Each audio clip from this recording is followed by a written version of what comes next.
blessing today.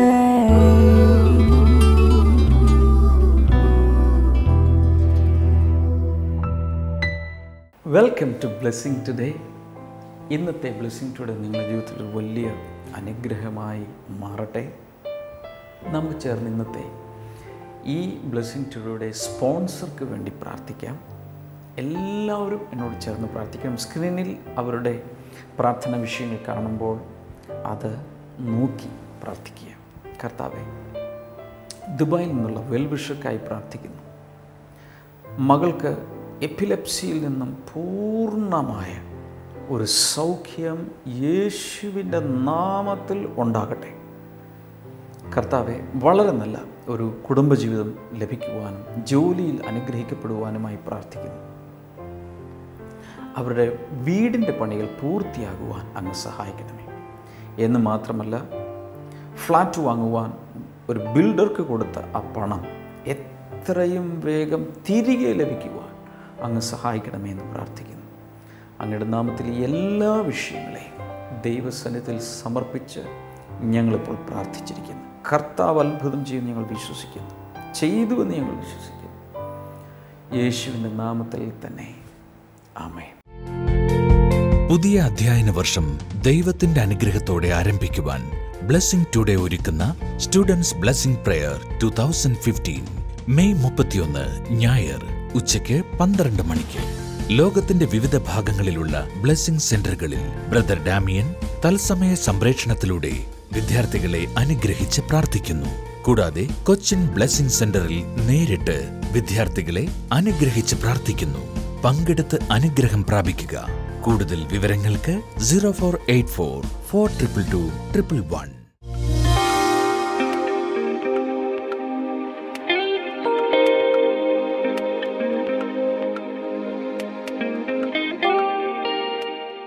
Brother, ഈ സഹോദരിയുടെ പേര് ബീന പ്രസന്നൻ എന്നാണ്. ഈ സഹോദരിയുടെ ഭർത്താവ് പ്രസന്നൻ, അദ്ദേഹം ഒരു ബ്യൂട്ടീഷ്യനാണ്. 2014 ഡിസംബർ മാസത്തിൽ തൻ്റെ ശരീരം വല്ലാതെ വണ്ണം വെക്കുന്നത് പോലെ അനുഭവപ്പെടുവാനിടയായി തീർന്നു. ഇവരെല്ലാം വിചാരിച്ചു അദ്ദേഹം നന്നാകുന്നതാണ്, അദ്ദേഹത്തിൻ്റെ ശരീരമൊക്കെ പുഷ്ടി പ്രാപിക്കുന്നതാണ് എന്ന് ചിന്തിച്ചു. പക്ഷേ ഇത് വല്ലാത്ത രീതിയിലേക്ക് ഓരോ ദിവസം കഴിയുന്നവരും വണ്ണം വെക്കുകയും അതുപോലെ നിരന്തരം ടോയ്ലറ്റിൽ പോകുവാനുള്ള ആ ഒരു ശങ്കയുണ്ടാകുകയും ചെയ്തുകൊണ്ടിരുന്നു. വേഗം ഹോസ്പിറ്റലിൽ പോയി ഡോക്ടറെ കാണിച്ചപ്പോൾ ഡോക്ടർ പറഞ്ഞത് ഇങ്ങനെയാണ്: നമുക്ക് കിഡ്നിയുടെ ഒരു ടെസ്റ്റ് ചെയ്ത് നോക്കാം, എന്തോ ഒരു പ്രോബ്ലം പോലെ കാണുന്നു എന്ന് പറഞ്ഞു. ടെസ്റ്റ് ചെയ്തപ്പോഴാണ് മനസ്സിലാക്കുന്നത് രണ്ട് കിഡ്നിയും 90% വർക്കിംഗ് അല്ല. അതുകൊണ്ടാണ് ശരീരത്തിൽ അനാവശ്യമായി ഭാരം വീർക്കുന്നത് പോലെ വെള്ളം കുടിക്കുന്ന വെള്ളം ശുദ്ധീകരിക്കാതെ കെട്ടിക്കിടക്കുന്നത് കൊണ്ടാണ് ഇങ്ങനെ വണ്ണം വെക്കുവാനിടയായി തീർന്നത്. ഡോക്ടർ പറഞ്ഞു, ഇനി ഒരു പ്രതീക്ഷയുമില്ല, 90% പോയി, ഇനി മരുന്ന് കഴിച്ചാലൊന്നും മാറുമെന്ന് ഒരു ചാൻസുമില്ല. നിങ്ങൾ തൽക്കാലം നമുക്ക് കിഡ്നി ഉള്ളിൽ കുത്തി പരിശോധിക്കണം, അങ്ങനെ ഒരു ട്രീറ്റ്മെൻ്റ് ഉണ്ട്. അതൊന്ന് പരിശോധിച്ച് നോക്കണം, എന്നാൽ മാത്രമേ അടുത്ത കാര്യം നമുക്ക് എന്ത് ചെയ്യണമെന്ന് പറയാൻ പറ്റുകയുള്ളൂ. അതുകൊണ്ട് നിങ്ങൾ ഇപ്പോൾ ചെയ്യേണ്ടത് ഭക്ഷണം കുറയ്ക്കുക, അത്യാവശ്യം മാത്രം കുറച്ച് ഭക്ഷണം, വെള്ളം കുടിക്കുകയരുത്, കുടിക്കുകയേ ചെയ്യരുത്. തൊണ്ട നനയ്ക്കാൻ വേണ്ടി മാത്രം 1 സ്പൂൺ മാത്രം വെള്ളം ഇറക്കിയാൽ മതി, വേറെ വെള്ളം കുടിക്കുകയേ ചെയ്യരുത്. കാരണം വെള്ളം കുടിച്ചാൽ ഫിൽറ്ററിങ് നടക്കാത്തത് കൊണ്ട് ഇങ്ങനെ കെട്ടി വീണ്ടും ശരീരം വണ്ണം വെക്കും. ഇങ്ങനെ ഒരു അവസ്ഥയിൽ നിൽക്കുമ്പോഴാണ് ഇവർ ബ്ലെസ്സിംഗ് ടുഡേ TV പ്രോഗ്രാമിനെ കുറിച്ച് അറിയുന്നത്. അങ്ങനെ ബ്ലെസ്സിംഗ് ടുഡേ TV പ്രോഗ്രാം കണ്ടുകൊണ്ടിരുന്നപ്പോൾ തൃശ്ശൂർ നമ്മുടെ ബ്ലെസ്സിംഗ് സെന്റർ ഉണ്ടെന്ന് ഇവർ അറിഞ്ഞു. ഇവർ തൃശ്ശൂർ ബ്ലെസ്സിംഗ് സെന്ററിൽ വന്ന് പ്രാർത്ഥിക്കുവാൻ തുടങ്ങി. ഞായറാഴ്ചകളിൽ അവിടെ വന്ന് പ്രാർത്ഥിക്കാൻ തുടങ്ങി. അതെ, ഞായറാഴ്ചകളിൽ തൃശ്ശൂർ ബ്ലെസ്സിംഗ് സെന്ററിൽ വന്ന് പ്രാർത്ഥിക്കാൻ തുടങ്ങി. അതിന് പ്രെയർ കോൾ സെന്ററിൽ വിളിച്ചും നിരന്തരമായി പ്രാർത്ഥിക്കും. ഓരോ ടെസ്റ്റിന് പോകുമ്പോഴും പ്രാർത്ഥിക്കും. ഈ സഹോദരിയുടെ കയ്യിൽ ഏറ്റവും ആദ്യം ടെസ്റ്റ് ചെയ്തപ്പോൾ ഡോക്ടർ 90% വർക്കിംഗ് അല്ല എന്ന് പറഞ്ഞ ഒരു റിസൾട്ടുമായാണ് തൻ്റെ കയ്യിൽ ആദ്യം ഇരിക്കുന്നത്. ആ റിസൾട്ടുമായി ആണ് താൻ ആദ്യം ബ്ലെസ്സിംഗ് സെന്ററിൽ പോകുന്നതും പ്രാർത്ഥിക്കുന്നതും. അതിനുശേഷം പിറ്റേ പിറ്റേ പ്രാവശ്യം ടെസ്റ്റ് ചെയ്യാൻ പോകുമ്പോൾ താൻ വീണ്ടും പ്രെയർ കോൾ സെന്റർ വിളിച്ച് പ്രാർത്ഥിച്ചു. അവർ പറഞ്ഞു ആ ടെസ്റ്റിൽ വലിയ മാറ്റങ്ങൾ കാണുമെന്ന് പറഞ്ഞു. അതുപോലെ തന്നെ അന്നത്തെ ടെസ്റ്റിൽ കുറേ കിഡ്നിയുടെ വർക്കിംഗ് വീണ്ടും തുടങ്ങുവാൻ തുടങ്ങി. പ്രാർത്ഥനയ്ക്ക് ശേഷം വീണ്ടും വർക്ക് ചെയ്യാൻ തുടങ്ങി. അതിനുശേഷം ഡോക്ടർ പറഞ്ഞു ഇനി ഒരു ടെസ്റ്റ് കൂടി നമുക്ക് ചെയ്ത് നോക്കണം, അതിലെന്താണെന്ന് അറിഞ്ഞാൽ മാത്രമേ നമുക്ക് അടുത്ത മരുന്ന് എന്ത് കഴിക്കണമെന്ന് പറയാൻ പറ്റുള്ളൂ. ഇതുവരെ മരുന്നും കൊടുത്തിട്ടില്ല, ഒന്നും ചെയ്തിട്ടില്ല. ഈ സഹോദരി പറയുന്നത് എങ്ങനെയാണ്, ആ ടെസ്റ്റ് പോകുന്നതിന് മുൻപ് പ്രെയർ കോൾ സെന്ററിൽ വിളിച്ചു പ്രാർത്ഥിച്ചപ്പോൾ അവർ പറഞ്ഞത് എങ്ങനെയാണ്, അവിടെ പ്രാർത്ഥിക്കുന്ന വ്യക്തികൾ പറഞ്ഞത് എങ്ങനെയാണ്, ഈ ടെസ്റ്റ് 2 കിഡ്നികളും വർക്ക് ചെയ്യുന്നതായി കാണുമെന്ന് പറഞ്ഞു. വിശ്വാസത്താൽ പറഞ്ഞു. സഹോദരി പറയുന്നത് എങ്ങനെയാ, ഡോക്ടർ റിസൾട്ട് കയ്യിലെടുത്തിട്ട് പറഞ്ഞു ഇനി ഒരു മരുന്നും വേണ്ട, ഇപ്പോൾ 2 കിഡ്നിയും വർക്ക് ചെയ്യാൻ തുടങ്ങിയിരിക്കുന്നു, മരുന്ന് ഇനി വേണ്ട, ഭക്ഷണം കഴിക്കാം, വെള്ളം കുടിക്കാം, താൻ പൂർണ്ണ ആരോഗ്യത്തോടു കൂടി ഇരിക്കുന്നു, ഒരു കുഴപ്പവുമില്ല. ഇപ്പോൾ ശരീരത്തിൽ മാറ്റങ്ങൾ വന്നു. എന്തൊക്കെയാണ് വന്ന മാറ്റങ്ങൾ ഒന്ന് പറ. നല്ല ഉഷാറോടുകൂടി, നല്ല ഉഷാറായി, ആദ്യത്തേനേറ്റവും ആരോഗ്യത്തോടു കൂടി നല്ല ആരോഗ്യത്തോടു കൂടി ഇരിക്കുന്നുണ്ട്. നല്ല സ്മാർട്ടായിട്ടിരിക്കുന്നു. പ്രസന്നൻ അല്ലേ? പ്രസന്നൻ വന്നിട്ടില്ല. പക്ഷേ ഈ 3 റിപ്പോർട്ടുകൾ എൻ്റെ കയ്യിലുണ്ട്. ഓരോ ദിവസത്തെയും റിപ്പോർട്ട് 5/12/2014, 16/12/2014, 6/1/2015. കഴിഞ്ഞ ഡിസംബറിലും ജനുവരിയിലുമായിട്ടാണ് 3 റിപ്പോർട്ടുകൾ എൻ്റെ. ഓരോ പ്രാവശ്യവും പ്രാർത്ഥനയ്ക്ക് ശേഷം ഉള്ള വ്യത്യാസം, എൻ്റെ അളവും എല്ലാം ഇതിനകത്ത് എനിക്ക് കാണാം. എനിക്കൊരു കാര്യം പറയാനുള്ളത്, God is A prayer answering God. പ്രാർത്ഥിച്ചാൽ കേട്ട് ഉത്തരം നൽകുന്നവനാണ് നമ്മുടെ യേശു. ബീന എന്നല്ല സിസ്റ്ററിൻ്റെ പേര്, ബീന പ്രസന്നൻ എന്ന ഈ സഹോദരി ഭർത്താവും ബ്ലെസ്സിങ് സെൻറ്ററിൽ വന്നു, കോൾ സെൻറ്ററിൽ വിളിച്ച് പ്രാർത്ഥിച്ചു. അതിൻ്റെ റിസൾട്ട് ഇന്ന് സർവ്വലോകവും കേൾക്കെ കാണെ പരസ്യപ്പെടുത്തത്തക്ക രീതിയിൽ ദൈവത്തിൻ്റെ ഒരു ഇൻ്റർവെൻഷൻ അതിനകത്തുണ്ടായി. ഞാനൊന്ന് പറഞ്ഞോട്ടെ, നിങ്ങളുടെ പ്രശ്നങ്ങളുടെ നടുക്കോട്ട് യേശുവിനെ അങ്ങ് എടുത്ത് ഇറക്കിയാൽ പിന്നെ ഒന്നും പേടിക്കാനില്ല. ഇപ്പോൾ പറയുന്നത് ആൾ സ്മാർട്ടായിട്ട് കാര്യങ്ങളെല്ലാം ചെയ്യുന്നുണ്ട്. സാധാരണ ഇത് വന്നു കഴിഞ്ഞാൽ അടുത്തത് എല്ലാവർക്കും അറിയാം, ട്രീറ്റ്മെൻറ്റ് ഡയാലിസിസ് ചെയ്യണം. ഡയാലിസിസ് ചെയ്യാൻ ആഴ്ചയിൽ 1-2 പ്രാവശ്യം ഡയാലിസിസ് ചെയ്തുകൊണ്ടിരിക്കണം. കൂടാതെ അതുകൊണ്ട് പരിഹാരമല്ല, കിഡ്നി ട്രാൻസ്പ്ലാന്റേഷൻ നടക്കണം. ആരുടെയെങ്കിലും ഒരെണ്ണം എടുത്ത് ഇവിടെ വയ്ക്കണം. ശരിയല്ലേ? എന്നാൽ ഇതൊന്നും കൂടാതെ പ്രസന്നനെ കർത്താവ് സൗഖ്യമാക്കി. എൻ്റെ ചോദ്യം, അതേ യേശുവിനെ അല്ലേ നമ്മളും വിളിക്കുന്നത്? കൈകൾ രണ്ടൊന്ന് ഉയർത്തിപ്പിടിക്കാമോ? നിങ്ങളുടെ ആവശ്യങ്ങളൊന്ന് യേശുവിനോടൊന്ന് പറഞ്ഞ് നേരെ പറ. കർത്താവെ, ഞങ്ങൾ ചേർന്ന് പ്രസന്നനെ സൗഖ്യമാക്കി യേശു, പ്രസന്നനെ സൗഖ്യമാക്കി യേശു, പ്രസന്നനെ സൗഖ്യമാക്കിയ അതേ യേശു ഈ നിന്റെ കുഞ്ഞുങ്ങൾക്ക് വേണ്ടി, ഈ സാക്ഷ്യം കാണുന്നവർക്ക് വേണ്ടി ഇപ്പോൾ തന്നെ പ്രവർത്തിക്കുന്നതിനാൽ നന്ദി പറയുന്നു. Let the power move. Let the Holy Spirit's power move and heal people.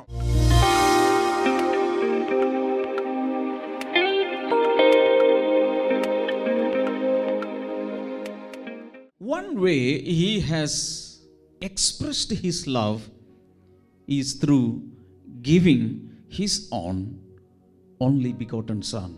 തൻ്റെ സ്നേഹം താൻ വെളിപ്പെടുത്തിയ ഒരു വിധം എന്നുള്ളത് തൻ്റെ സ്വന്തം പുത്രനെ നമുക്ക് നൽകിക്കൊണ്ടായിരുന്നു. John 3:16 is a well known verse. നമുക്ക് എല്ലാവർക്കും അറിയാവുന്ന യോഹന്നാൻ 3:16. It says, for God so loved the world, that so I believe is so long, so loved the world that he gave his one and only son, that whoever believes in him shall not perish but have eternal life. 16 തൻ്റെ ഏകജാതനായ പുത്രനിൽ വിശ്വസിക്കുന്ന ഏവനും നശിച്ചു പോകാതെ നിത്യജീവൻ പ്രാപിക്കേണ്ടതിന് ദൈവം അവനെ നൽകുവാൻ തക്കവണ്ണം അത്രത്തോളം അവൻ ലോകത്തെ സ്നേഹിച്ചു. I don't think we can describe this love of God in human terms. എനിക്കറിയില്ല മനുഷ്യരുടെ വാക്കുകളിൽ ഈ ദൈവത്തിന്റെ സ്നേഹത്തെ നമുക്ക് വർണ്ണിക്കുവാൻ സാധ്യമല്ല. The Bible says God had only one son. Bible പറയുന്നു ദൈവത്തിന് ഒരേ ഒരു മകൻ മാത്രമേ ഉള്ളൂ. And God threw him into the hands of wretched wicked people.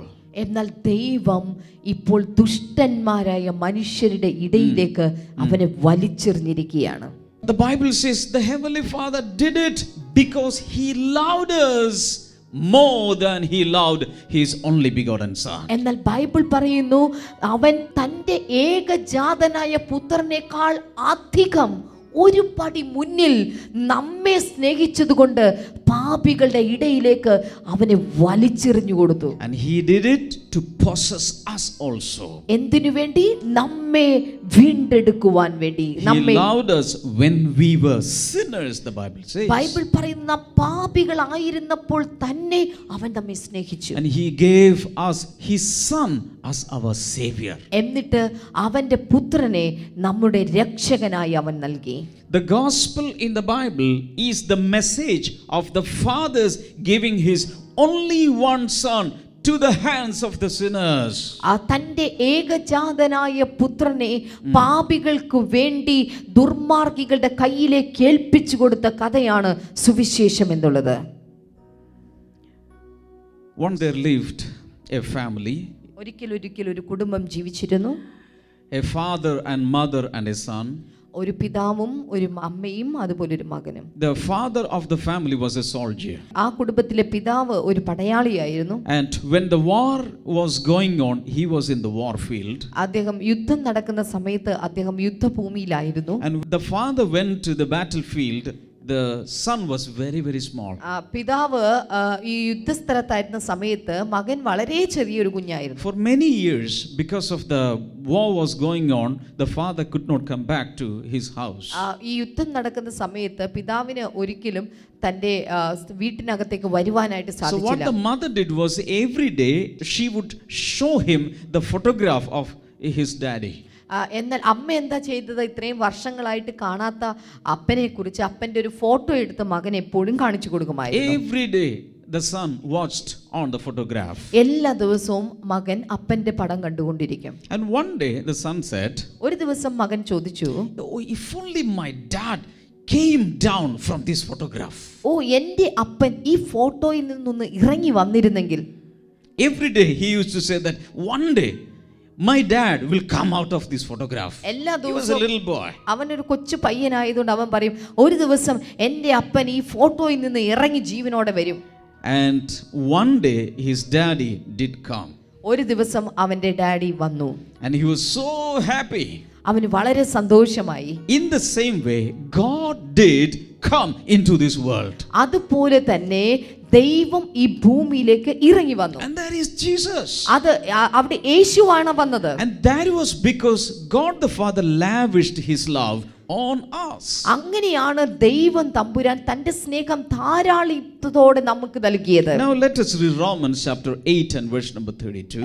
റോമർക്ക് എഴുതിയ ലേഖനം 8-ാം അധ്യായത്തിന്റെ 32-ാമത്തെ വചനം നമുക്ക് വായിക്കാം. He who did not spare his son but gave him up for us all, how will he not also along with him graciously give us all things?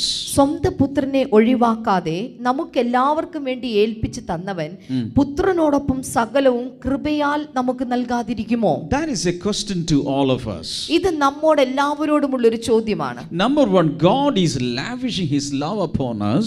ഒന്നാമതായിട്ട് ദൈവം തന്റെ സ്നേഹം വളരെ ധാരാളിത്വമായി നമുക്ക് And നൽകുന്നു. because of that lavished love, he gave us his son.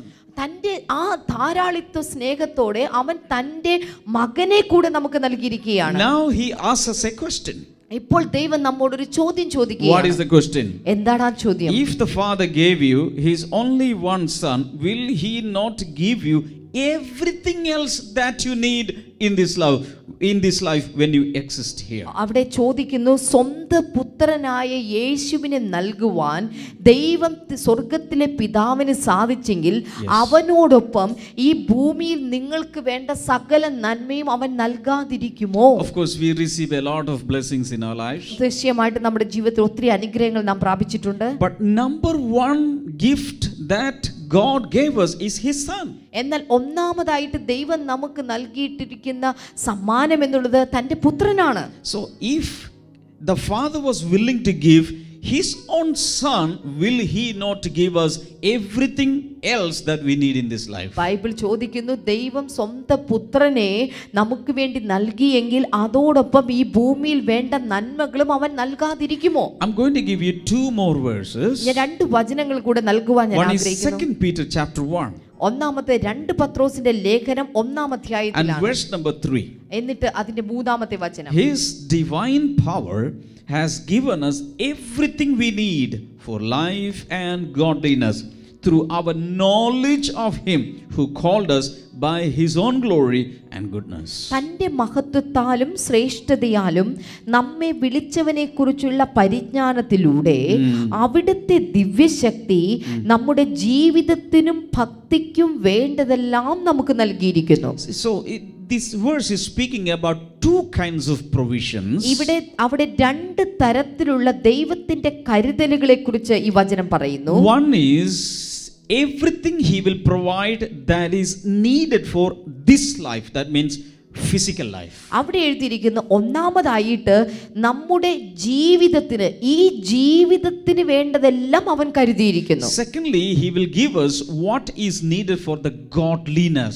രണ്ടാമതായിട്ട് അവിടെ എഴുതിയിരിക്കുന്നു, നമ്മുടെ ജീവിതത്തിൽ ഭക്തിക്ക് വേണ്ട നന്മകളും അവൻ കരുതിയിരിക്കുന്നു. In other words, for our spiritual life. മറ്റൊരു തരത്തിൽ പറഞ്ഞാൽ നമ്മുടെ ആത്മീക ജീവിതത്തിന് വേണ്ടിയത്. So because of His divine power, He is supplying us the things that is needed for this life and also for the spiritual life. അവിടെ എഴുതിയിരിക്കുന്നു, അവിടുത്തെ ദിവ്യശക്തി നിമിത്തമായി നമ്മുടെ ജീവിതത്തിന് വേണ്ടതും അപ്പോൾ തന്നെ നമ്മുടെ ഭക്തിക്ക് വേണ്ടതുമായ നന്മകളെ ദൈവം കരുതി വെച്ചിരിക്കുന്നു. Another verse I want to give you is Philippians chapter 4 verse number 19. അടുത്ത ഒരു വചനം ഫിലിപ്പിയർക്ക് എഴുതിയ ലേഖനം 4-ാം അധ്യായത്തിന്റെ 19-ാമത്തെ വചനമാണ്. And it reads, my God will meet all your needs according to the riches of His glory in Christ Jesus. എന്റെ ദൈവമോ നിങ്ങളുടെ ബുദ്ധിമുട്ടൊക്കെയും തന്റെ മഹിമാധനത്തിനൊത്തവണ്ണം ക്രിസ്തു യേശുവിൽ സമ്പൂർണമായി തീർത്തു തരും. Hallelujah. Hallelujah. So this is how we have come. Number one, God has lavished His love for us.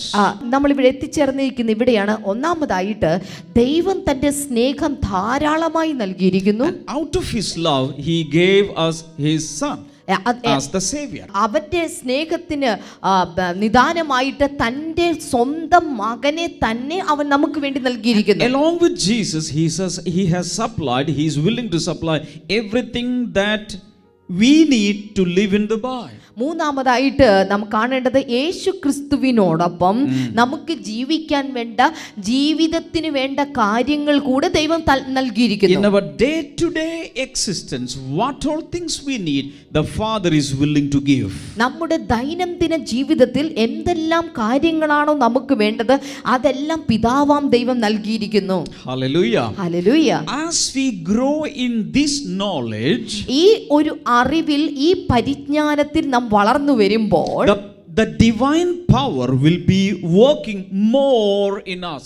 ഓർക്കുക, ദൈവത്തിന്റെ ആ ഒരു ദിവ്യശക്തി നമ്മിൽ കൂടുതലായി പരിവർത്തിക്കാനായി തുടങ്ങും. And it is that divine power which brings or which supplies everything that we need. ഓർക്കുക, ഈ ഒരു ദിവ്യശക്തിയിലൂടെയാണ് ദൈവം സകല നന്മകളും നമ്മുടെ ജീവിതത്തിലേക്ക് പകർന്നു നൽകുന്നത്. Another thing God lavishes upon us is His peace. അടുത്തതായി ദൈവം വളരെ അധികം ധാരാളമായി നൽകിയിരിക്കുന്ന കാര്യമാണ് അവന്റെ സമാധാനം. John chapter 14 and verse number 27. യോഹന്നാന്റെ സുവിശേഷം 14-ാം അധ്യായം അതിന്റെ 27-ാമത്തെ വചനം. Jesus is saying, peace I leave with you, my peace I give you. I do not give to you as the world gives. Do not let your hearts be troubled and do not be afraid. സമാധാനം ഞാൻ നിങ്ങൾക്ക് തന്നിട്ടു പോകുന്നു, എൻ്റെ സമാധാനം ഞാൻ നിങ്ങൾക്ക് തരുന്നു. ലോകം തരുന്നത് പോലെ അല്ല ഞാൻ നിങ്ങൾക്ക് തരുന്നത്. നിങ്ങളുടെ ഹൃദയം കലങ്ങരുത്, ഭയപ്പെടുകയും അരുത്. Jesus says this peace is a unique peace. യേശു കർത്താവ് പറയുന്ന ഈ സമാധാനം എന്നുള്ളത് അത് നിസ്തുല്യമായൊരു സമാധാനമാണ്. This kind of a peace you will not get anywhere else in this world. ഈ തരത്തിലുള്ള ഒരു സമാധാനം ഈ ലോകത്ത് എവിടെ നിന്ന് നമുക്ക് കിട്ടുകയില്ല. So do not let your hearts be troubled. അതുകൊണ്ട് നിങ്ങളുടെ ഹൃദയം ഒരിക്കലും കലങ്ങിപ്പോകരുത്. And do not be afraid. ഒരിക്കലും നിങ്ങൾ ഭയപ്പെടുകയും അരുത്. Now, how can we practically experience this peace in our lives? എങ്ങനെ ഈ ദൈവ സമാധാനത്തെ നമ്മുടെ ജീവിതത്തിൽ നമുക്ക് പ്രായോഗികമാക്കാനായി സാധിക്കും? John 14:27 is a promise. യോഹന്നാൻ 14:27 നാം വായിച്ചു കേട്ടത് അതൊരു വാഗ്ദാനമാണ്. Now, how can we possess it? എന്നാൽ ഈ വാഗ്ദാനത്തെ നമുക്ക് എങ്ങനെ പ്രാപിച്ചെടുക്കാൻ സാധിക്കും? Hello, listen to me. നിങ്ങൾ എത്ര പേര് എന്നെ ശ്രദ്ധിക്കുന്നുണ്ട്? The first one is a promise. ഞാൻ ഈ പറഞ്ഞ 27-ാം വചനം അതൊരു വാഗ്ദാന വചനമാണ്. And we read it sometimes daily. ഒരുപക്ഷേ ഈ വാഗ്ദാനം നമ്മൾ എല്ലാ ദിവസവും ഒരുപക്ഷേ വായിച്ചിരിക്കും. Even after reading it, we don't feel peace in our heart. പക്ഷേ ചില സമയത്ത് ഇത് വായിച്ചു കഴിഞ്ഞാൽ നമ്മുടെ മനസ്സിലോട്ട് സമാധാനം കിട്ടുന്ന പോലുമില്ല. So I'm going to give you the practical way in which you can possess and experience peace on a daily basis. എന്നാൽ ദിനം തോറും നമ്മുടെ ജീവിതത്തിൽ ഈ ദൈവിക സമാധാനം പ്രാപിച്ചെടുക്കേണ്ടതിന്റെ പ്രായോഗിക നിർദ്ദേശങ്ങളാണ് ഇനി ഞാൻ നിങ്ങൾക്ക് പറഞ്ഞു തരാനായി പോകുന്നത്. Philippians chapter number 4. ഫിലിപ്പിയർക്ക് എഴുതിയ ലേഖനം 4-ാം അധ്യായത്തിലേക്ക് 6 and 7. അതിന്റെ 6-ഉം 7 Do not be anxious about anything, but in every situation. See, different situations may make us restless. It can take peace from our hearts. അവിടെ എഴുതിയിരിക്കുന്നത് ഒന്നിനെ കുറിച്ചും വ്യാകുലപ്പെടരുത്, എല്ലാറ്റിലും പ്രാർത്ഥനയാലും by prayer and petition with thanksgiving present your requests to God. എല്ലാറ്റിലും പ്രാർത്ഥനയാലും അപേക്ഷയാലും നിങ്ങളുടെ ആവശ്യങ്ങൾ സ്തോത്രത്തോടുകൂടി ദൈവത്തിന് സമർപ്പിക്കുകയത്രേ വേണ്ടത്. For example, when we are in a stressful situation, ഉദാഹരണമായിട്ട് നാം വളരെ ടെൻഷൻ നിറഞ്ഞിരിക്കുന്ന ഒരു അവസ്ഥയിലാണെങ്കിൽ the thing that you have to do is by prayer and petition with thanksgiving present your request to God. നിങ്ങളുടെ ആവശ്യങ്ങൾ പ്രാർത്ഥനയോടും അപേക്ഷയാലും സ്തോത്രത്തോടുകൂടി ദൈവത്തിന് സമർപ്പിക്കുകയാണ് വേണ്ടത്. First we should pray. ആദ്യം നാം പ്രാർത്ഥിക്കണം. But along with prayer we should add thanksgiving. എന്നാൽ പ്രാർത്ഥിക്കുന്നതിനോടൊപ്പം സ്തോത്രാർപ്പണം കൂടെ നാം കരയറ്റണം. Many of us we are very good in prayer. നമ്മളിൽ ഒത്തിരി ആളുകളും പ്രാർത്ഥനയിൽ വളരെ നല്ലവരാണ്. But sometimes we will be stingy in giving thanks to the Lord. എന്നാൽ കർത്താവിന് നന്ദി പറയുന്ന കാര്യത്തിൽ നമ്മൾ പലപ്പോഴും So deliberately we are instructed to mix thanksgiving along with our prayers and petitions. എന്നാൽ മനഃപൂർവ്വമായി തന്നെ നമ്മുടെ പ്രാർത്ഥനയോടൊപ്പം സ്തോത്രാർപ്പണവും കൂടെ നാം ചേർത്ത് കയറ്റിക്കൊണ്ടു. So when we practice this, നമ്മൾ ഇത് പ്രായോഗികമാക്കുമ്പോൾ we pray all our needs. നമ്മൾ നമ്മുടെ പ്രാർത്ഥനാ വിഷയങ്ങൾക്ക് വേണ്ടി But പ്രാർത്ഥിക്കുന്നു.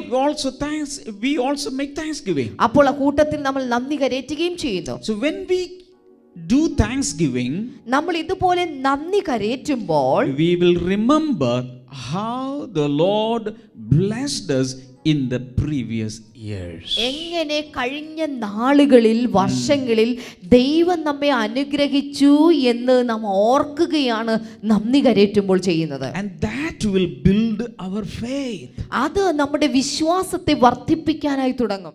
ബ്ലെസ്സിംഗ് ടുഡേ നിങ്ങൾക്കായി ഒരുക്കുന്നു ബ്ലെസ്സിംഗ് ടുഡേ കൊല്ലം മെഗാ ഫെസ്റ്റിവൽ 2015 മെയ് 29, 30, 31 വെള്ളി, ശനി, ഞായർ ദിവസങ്ങളിൽ രാവിലെ 10 മുതൽ വൈകിട്ട് 5 വരെ.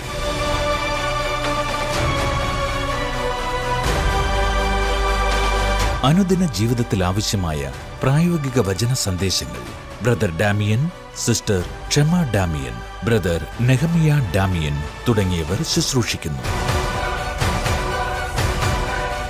ഈ 3 ദിവസങ്ങളിലും നടക്കുന്ന കൊല്ലം മെഗാ ഫെസ്റ്റിവലിലേക്ക് ബ്ലെസ്സിംഗ് ടുഡേ നിങ്ങളെ സ്വാഗതം ചെയ്യുന്നു. കൂടുതൽ വിവരങ്ങൾക്ക് 8111996002 0484 422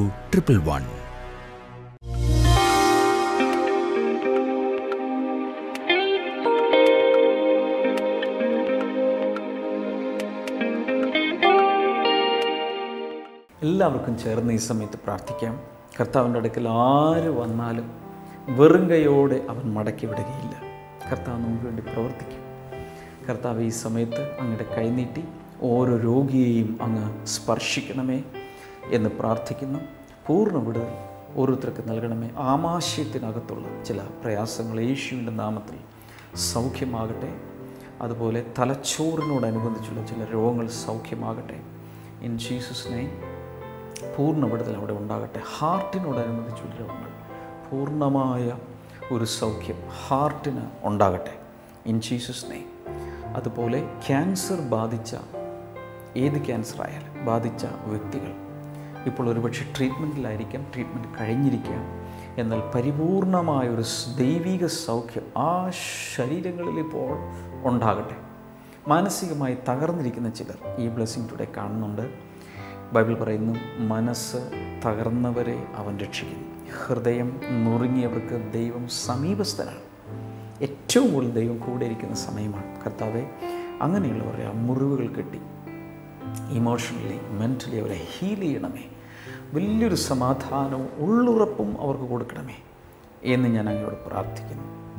താങ്ക് യു ലോർഡ്. അതുപോലെ പ്രഗ്നൻ്റ് ആയിട്ടുള്ള ചില സഹോദരിമാർ, കുഞ്ഞിൻ്റെ വളർച്ച തൃപ്തികരമല്ല, അതിനാൽ തന്നെ കുഞ്ഞിനെ വേണ്ടെന്ന് വയ്ക്കാൻ ഒക്കെയുള്ള മെഡിക്കൽ അഡ്വൈസ് കിട്ടിയിട്ടുള്ള വ്യക്തികൾ. എന്നാൽ നിങ്ങൾ വിശ്വസിക്കുമെങ്കിൽ കർത്താവ് അടുത്ത ഘട്ടങ്ങളിൽ അതിനെ എല്ലാ രീതിയിലും നോർമലാക്കുവാൻ ദൈവശക്തനാണ്. എൻ്റെ വിശ്വാസമെങ്കിൽ നിങ്ങളുടെ വിശ്വാസം. കർത്താവായ യേശുവിൻ്റെ നാമത്തിൽ കുഞ്ഞിൻ്റെ വളർച്ചക്കുറവോ അല്ലാത്ത ഏതെങ്കിലും രീതിയിലുള്ള കോംപ്ലിക്കേഷൻസോ ഉണ്ടെങ്കിൽ അത് മാറ്റി ആരോഗ്യമുള്ള കുഞ്ഞുങ്ങൾക്ക് കർത്താവ് നൽകണമേ എന്ന് പ്രാർത്ഥിക്കുന്നു. Thank you father. Varicose vein സൗഖ്യമാകട്ടെ, ഹെർണിയ സൗഖ്യമാകട്ടെ, ഫിസ്റ്റുല സൗഖ്യമാകട്ടെ. അതുപോലെ പൈൽസ് രോഗം മാറിപ്പോകട്ടെ, അസ്ഥികളെ ബാധിച്ചിരിക്കുന്ന രോഗങ്ങൾ മാറട്ടെ, വാതരോഗങ്ങൾ സൗഖ്യമാകട്ടെ. Thank you Lord. ഏത് രോഗമാണെങ്കിലും ഏത് പ്രശ്നമാണെങ്കിലും കർത്താവിൽ ഇപ്പോൾ വിശ്വസിക്കുക. യേശുവിൻ്റെ നാമത്തിൽ ആ വിടുതൽ ഓരോരുത്തരിലും നിങ്ങൾക്ക് പകരുന്നതിനാൽ നന്ദി പറയുന്നു.